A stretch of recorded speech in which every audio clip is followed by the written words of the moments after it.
plagiarism using LMS. Simply go to the appropriate LMS portal using this URL. Your username and password is same as your regular or normal LMS.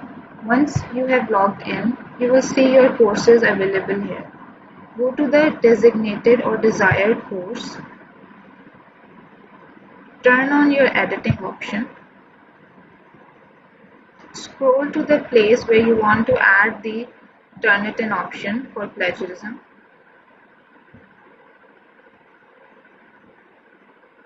Select this option of Turnitin assignment to add.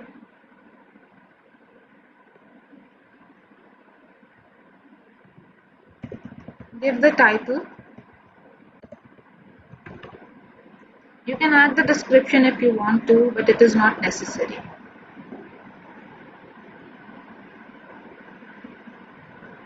A few options that are important when we are checking plagiarism. First is the date setting for allowing of submission of assignments and the due date.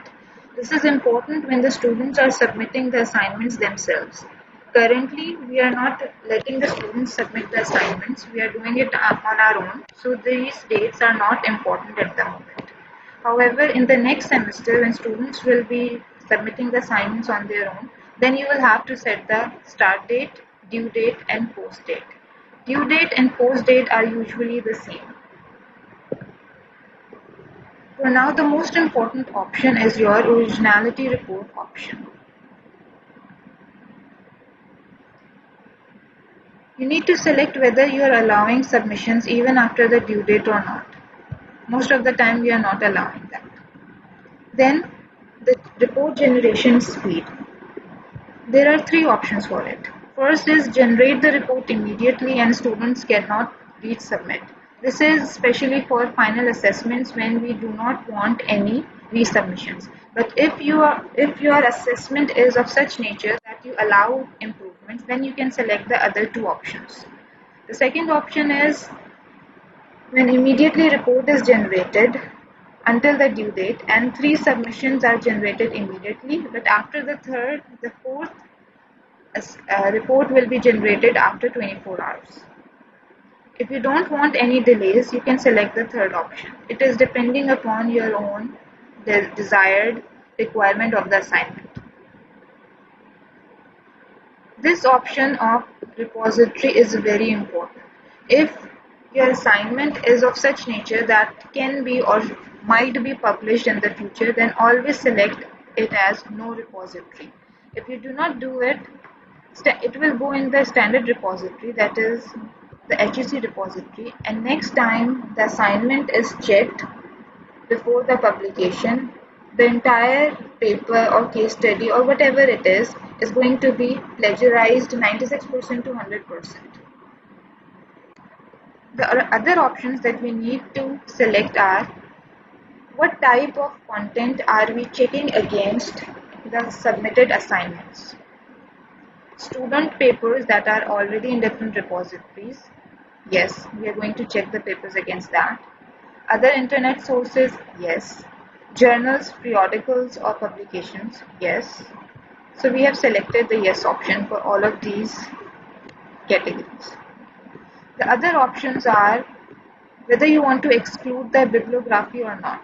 Again, it is upon your own designated requirement of the assignment. If you want to exclude it, you can select the yes option. If not, then you can leave it as no. Quoted material. I would suggest that you select the no option because at times people put a huge amount of content in quotations which causes issues in the later stages.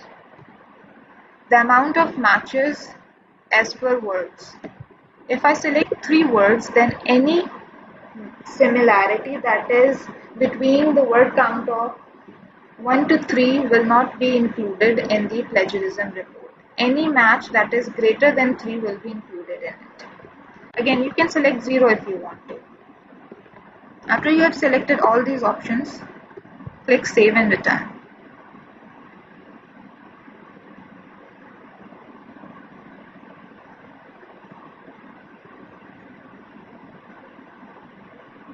You can see your tab has been created. Now if you want to submit the report, click on it, scroll down. This is the option that you can use to upload the student file.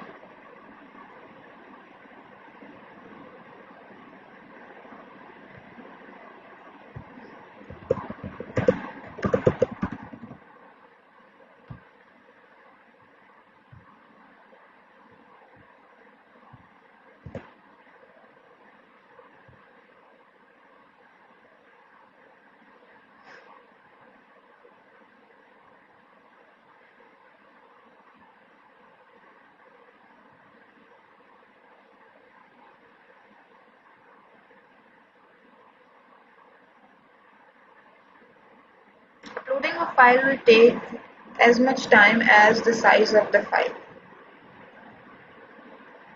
Add submission.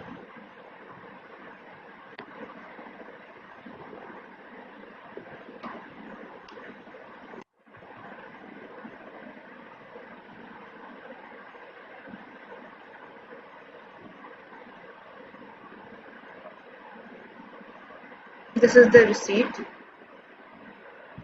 After submission, you will also receive an email that the file has been submitted.